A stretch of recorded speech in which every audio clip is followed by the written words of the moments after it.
was born in Pecos. Went to primary school in Pecos. I went to middle school in Pecos. And then I came to Kumasi, St. Peter's, Roma here. That's where I did up to 3. I took an exam and I had was. I went to for 1 year. Then my grandfather relocated all of us to Nigeria. That's what it's like.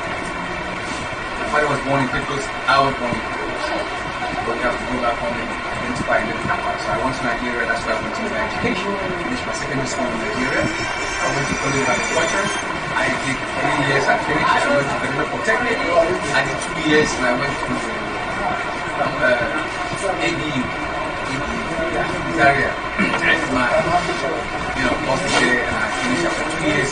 I worked in Nigeria, then I came back to Ghana. Again, you see, I'm a woman people. I'm a little fancy.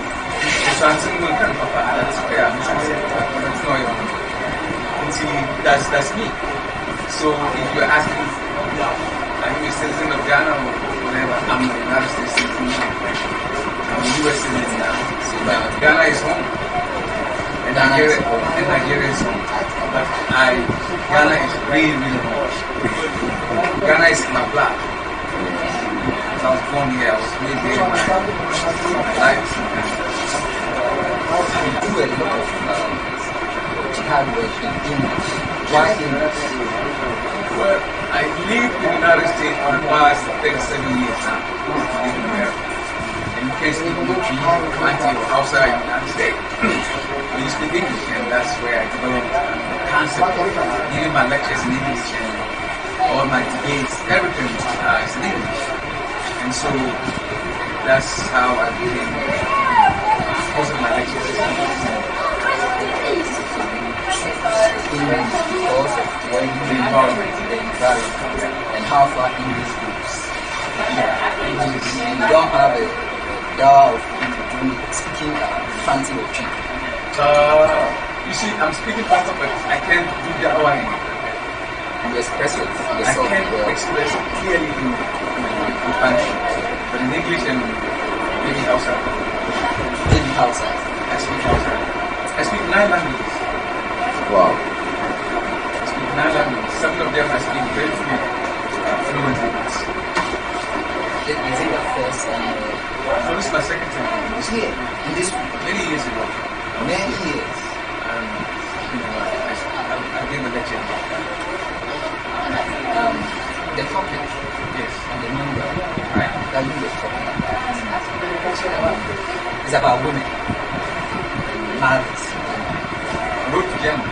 But I heard a lot of points. It is easy to go to gender according to Islam. The women do this. Because the women think they are right, you know, the pregnant, married them to seek for law, and marriage is about Allah's institution. It's begun in heaven from Adam and Eve, and the women are there to give you hard time. Don't think it's going to be easy for you. They were created from the rough part of the rich. And so definitely leave them without correcting them or rectifying them. You're going to keep burning, bending. But if you assist them, force it, you're going to break it. You have to be kind, you have to be nice, persuasive, and stuff like that. Wow. That's why women is very, very important. Very important. So very. You did something, I was telling my brother when we were the men took over, they were taking selfies and videos, but you walk to the women area. Yeah, that's one of the things that I do because our community doesn't allow for the mixture of the females for so many reasons. And I realized they definitely want to be part of the team, they want to take pictures. So I realized that way. So anywhere I go, after men finish with them, I ask that women should be something you always do. Anywhere I go, for many years, that's right. I give them chance. This is how they will happen. Yes. I was telling he didn't even observe that. Yeah, so they took all the pictures. Like the women also had. Somebody will waiting outside. Yes. You're going to see all of that. Oh, of course. When I'm done here, I will see it. But I haven't taken myself yet. Okay, Alright, Shaikh, let's move to tomorrow you're going to have a job. Yes. What's the secret? Okay, the topic I was giving to speak on is Mohammed in the scriptures of Muhammad in the Bible. So inshallah, I'm going to be dealing with that topic. It's one of my favorite things. I didn't ask them to give me, but they gave me that topic. But that was the topic. Okay, I'm going to do the part 2 of it. This is going to be different from the one I should listen. This is going to be an upgraded version of Muhammad in the Bible. Pro Max. Wow. Okay. Road to Jannah. So how do one rectify his ways back if he has already lost his way? Okay, there's a saying that the messenger said, the end of the line is always very important because you might begin doing everything right, at the end of the day, you start doing bad and you end up dead. So somebody might be doing wrong and wrong and wrong and wrong, and at the end of the day, he's going to do one right and he's going to end up being alright. So if somebody did something wrong that he needs to rectify or recollect whatever he did that is wrong, all he has to do is come right there and then seek Allah's forgiveness and repentance and then start from right there. The moment you seek Allah's forgiveness, Allah is so happy that He's forgiving all those things. You just don't understand how Allah operates. It's all forgiving. Quran. All forgiving. Most merciful. All forgiving. How many times are you going to tell it? All forgiving. All forgiving. Most merciful. All forgiving. Most merciful. وَتُوبُوا إِلَى اللَّهِ جَمِيعًا. Repent entirely to Allah. Once you do that sincerely, it's as if you just do it. So whatever you do, So why do you some people use the past experience or the past life of people against them when they repent? that is it's like It's obvious, taking out that. right. The messenger said it's like when you throw up and then you leave what you throw. This is against Allah's, minhaj. It is definitely wrong to look back at Allah. Okay, if that's the case, Umar, he killed a human being when he was in the age of ignorance. Okay. He killed his daughter. He dug a hole and he brought her alive. So are we going to revisit? He was in the Jahiliyyah time. Later he became soft. He became and most of the Sahaba they did wrong, and a lot of them did so many wrong. But then again, after the Islam, they were the best of mankind. So looking back and say something bad about somebody is against Islam. The messenger, doesn't like it, and Islam doesn't like it. It's the first time we're meeting. I don't know if you can pass by us to maybe or maybe out of us. It's at Sophia. But yeah, and I have given you several invitations. I'm very busy. Yes, I know. My schedule is very hectic. I don't know if someone has a question for you. Ask. You are our question. Uni, picture now, Okay, my question is I would like to ask Sheikh with regards to the American lottery. Okay. As some people are saying it's haram, others too are saying it's not haram. So since it is a very great privilege to have Sheikh here, I would like to use this opportunity to ask him. Okay, the word lottery itself is to stake any amount in the hope of doubling it. But in the case of American lottery, it's not staking amount. You just buy the form or whatever fee they charge you, and then you stake. And the intention behind that is good because America wants to better the life of. They realize that people want to better themselves. And one of the best things they can do is to allow for the US lottery to go on because they cannot say everybody come. America is going to be chaotic. So they have rules and regulations. If you fit within that category or you pass, then you are allowed to give green card to stay, to work, and you better yourself. So according to the fatwa given in 2016 in Qura and Al-Adhar, they claim this is good. It's good. It's nothing wrong with it. Not you need to try. Sheikh Akasa. Alright, is there a question? No, I have last question. Assalamu alaikum, Shaikh. My name is Shaikh. I'm from Accra. I saw your forum on social media and decided to come all along from Accra to attend. Yeah, so my question to you is that do you have dawah training programs? Yes. Yeah, I do have the our institute. It is the headquarters is in Seattle, Washington. So when Trump came, he closed it. Not just mine, he closed about 400 different. The reason is the rate at which Islam is growing is very disturbing. Allah. I mean, if you are a leader in America and you see how Islam is spreading so fast, it's very concerning. Myself, I was like, subhanAllah. This thing is not economic. It is for you and me. I'm telling you, look at the bashing and the destruction that we receive. Imagine if this deen is a man-made people dead already. But it belongs to Allah. And when I went to the United States, I say this all the time. In New York City, we have 26 masjids. I'm sorry, 62 masjids, but today we have over 2,000 masjids. Not New York State, the city alone. Then we have many musallas. Those that government have sanctioned, over 3,000. And in New York. Yes. Philadelphia is more than New York. Wow. Chicago is way more than Philadelphia in New York, Muslim. Wow. Minnesota, unbelievable. Wow. It's just bubbling. I mean, they are scared. They know Islam will take over. They know. The lecturers are reading the forecast and they know. And so they are trying to do the best that they can to shut Islam. But how are you going to fight with Allah?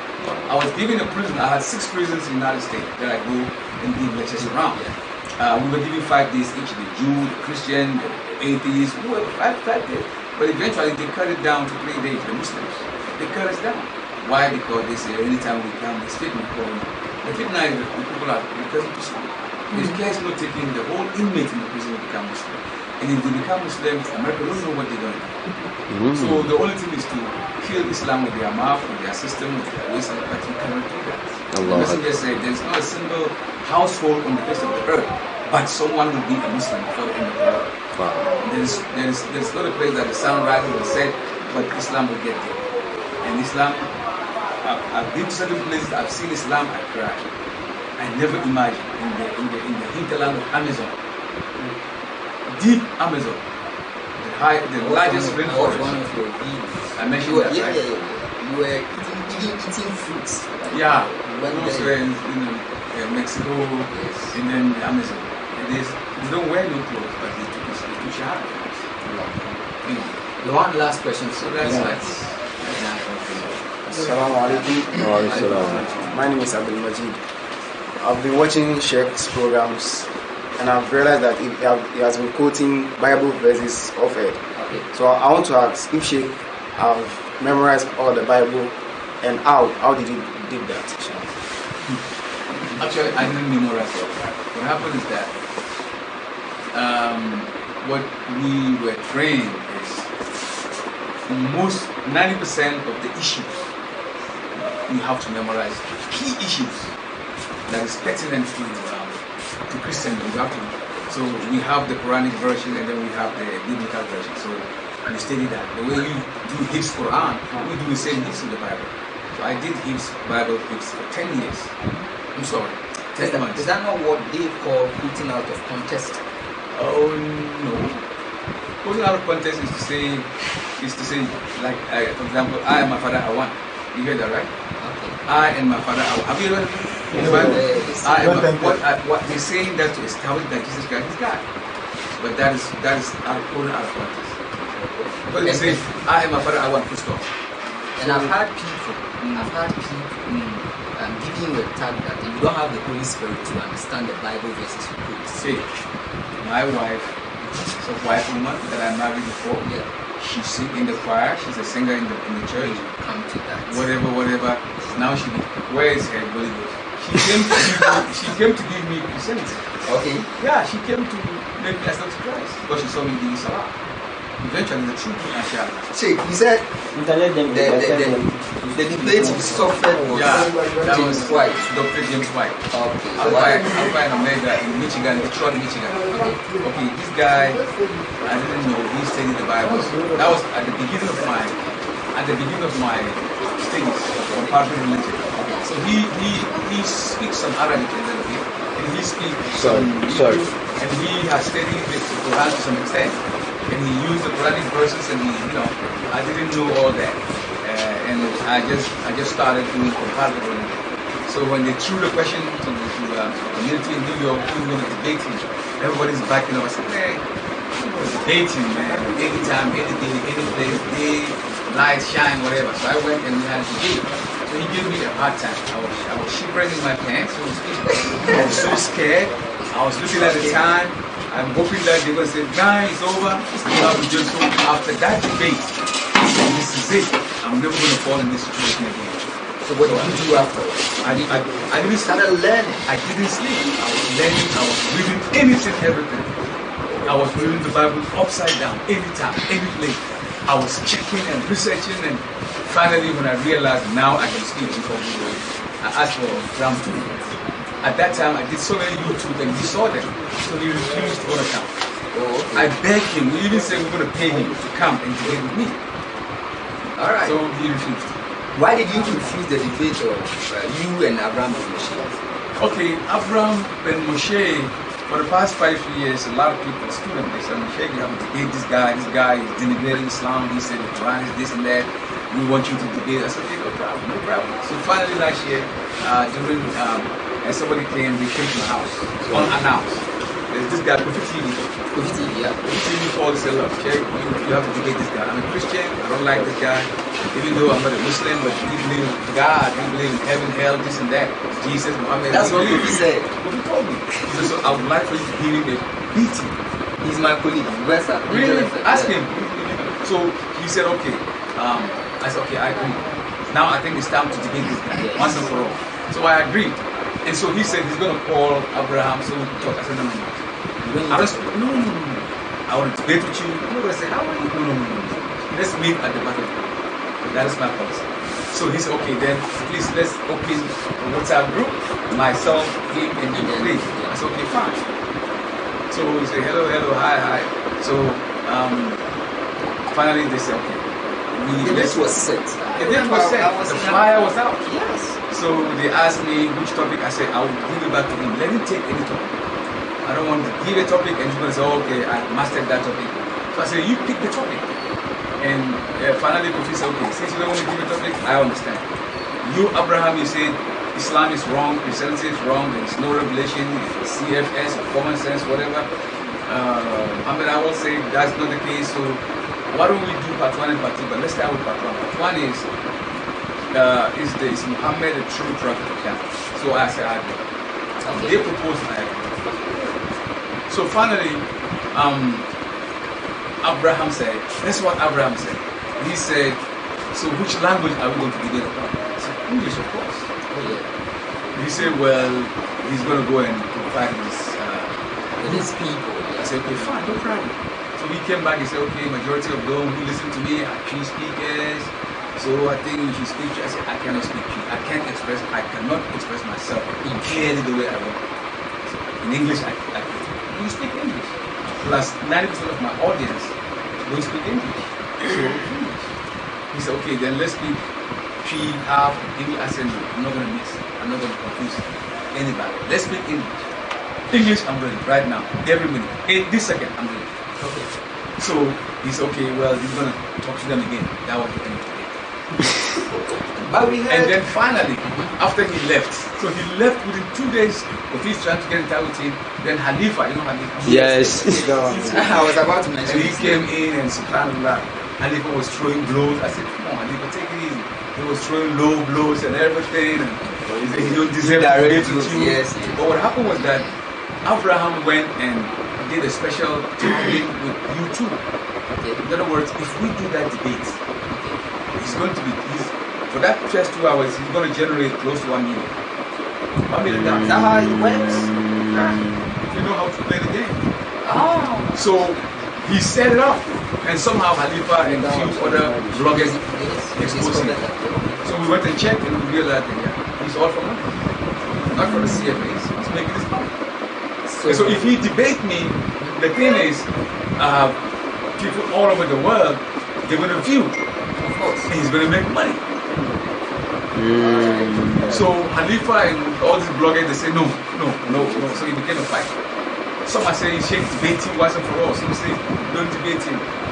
So it became chaotic and So Abraham ran away from Shaikh because of the language. No, well, I'm not going to say he cannot, but I think it's good for him that he ran away. I believe so. Oh, okay. But I'm still hoping that one day. People have this perception that the Muslim stopped you from debating. Oh no. Especially with Khalifa. Okay, they played a role. But he didn't stop you. No, he can't Abraham ran away. He ran away before the thing came. So he stood on that. I said, oh man. He stood on that. He said, oh. He didn't say I ran away. He cannot say that. Never told that. Shaikh, having this opportunity, I want to ask this last question and give the ladies some chance. You said you went to a music school. Music school. Yeah. When I first went to the stage, you should see my album. So my hair is like this. So music, is it haram? I play saxophone. Because I learned how to play. I was going to be a jazz musician. I was stupid then. I don't know. So I want to board me. With regards to music and Islam, music in itself is not haram. And it's not haram. Music in itself, it generates all that is not haram. So what makes it? It is that which make like football watching is not haram. But now we have betting, it becomes haram. You eating food that you eat, you overeat, it becomes haram. You do salad and you overdo it without purpose, it becomes haram. But music is not haram. In its real form, it's not haram. But today's music, are you going to tell me Shakawale's song is good? The lyrics, one of my nephew was singing Leon Dion, whatever his name is, Celine Dion, and he was singing that song, and I asked Celine, do you understand the lyrics? Do you know what she was saying? I'm sorry, Madonna. I said, do you understand what she was saying? No, he doesn't. He's just singing, he's going with the rhyme, but so I wrote down the lyrics, what she was saying. He said, you like the Indian music? Indian. Beautiful melodious voice. Yeah. But if you look at the lyrics, they pay obeisance to Brahman, Veda, Upanishad, Krishna, Diwali, Ganesh. They pay tribute to them. These are gods. But beautiful song. The voice. The same thing applies to the music today. So what about the Muslims who do nasheeds? Nasheed. Yes, the artists. If you put your voice, you don't use any word that is haram, Profane or profanity, blasphemy, there's nothing wrong with that. It's clean. Yeah. That is clean. But it's all beyond. It's been a nice having you. I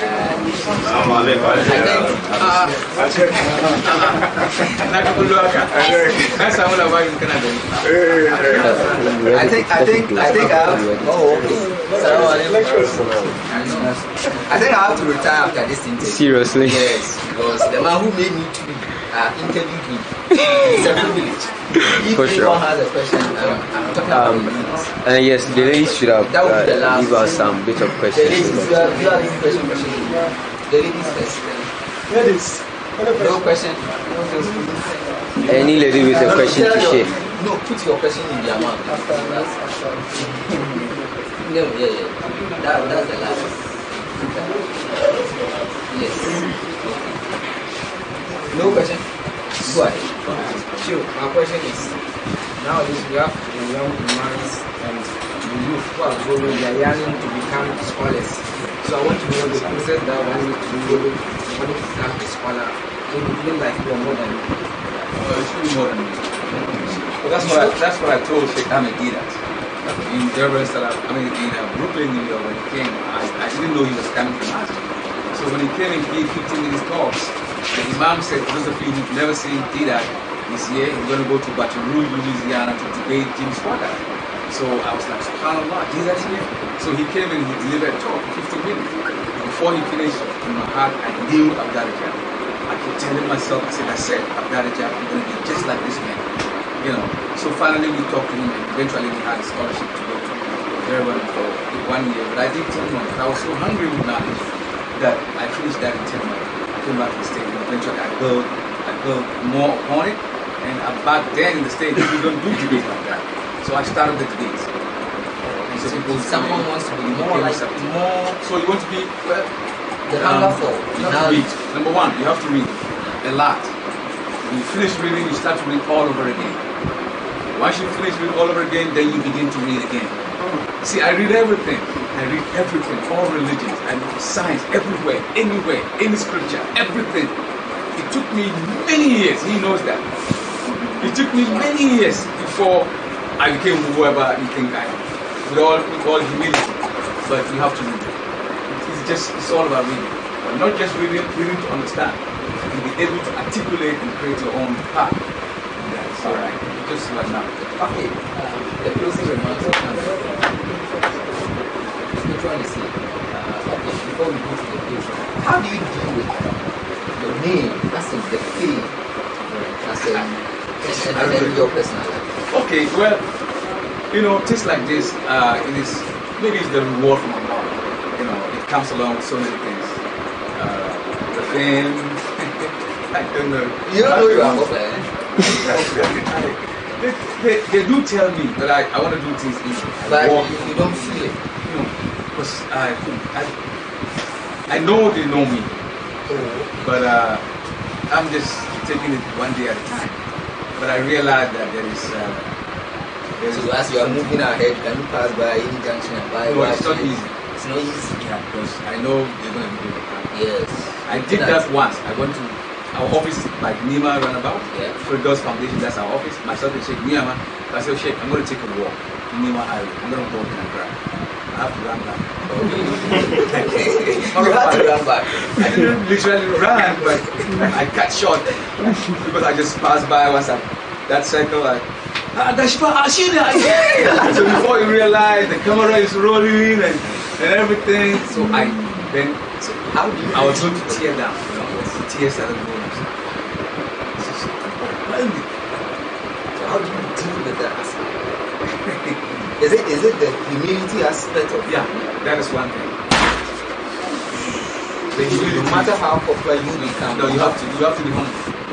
Because those who, in my talks, I've mentioned, do good to those who you meet on your way going up. Yes. You never know what's going to happen to you when you're coming down. So you have to always know that, okay, this is where I'm from, this is where I'm going. That these people, these same people, are the ones that make it to become whoever you are today. Because they're taking pictures, they're sending it over here and there. So even in the United States, I can walk, I go downtown, white people thinking that I'm free. The white man, are you Sheikh Mohammed Awal? I was like, yeah, I saw you on YouTube. I'm not a Muslim, but I appreciate your work, thank you. I go to a restaurant to eat, by the time I'm done, take off my credit card, pay, or somebody pay for me. Look around, I don't know them. I appreciate that, thank you very much. So it's the humility. Alright, thank you very much. Let's go to the page for now. Is there anything you want to Let's finish so that She want you know something, Yes. Like I said, I'm retiring. Yes. So, you take over for me. Okay, this is Mom Online TV. You're watching us live on all the social media handles. We had Sheikh Mohammed Awal at the new name.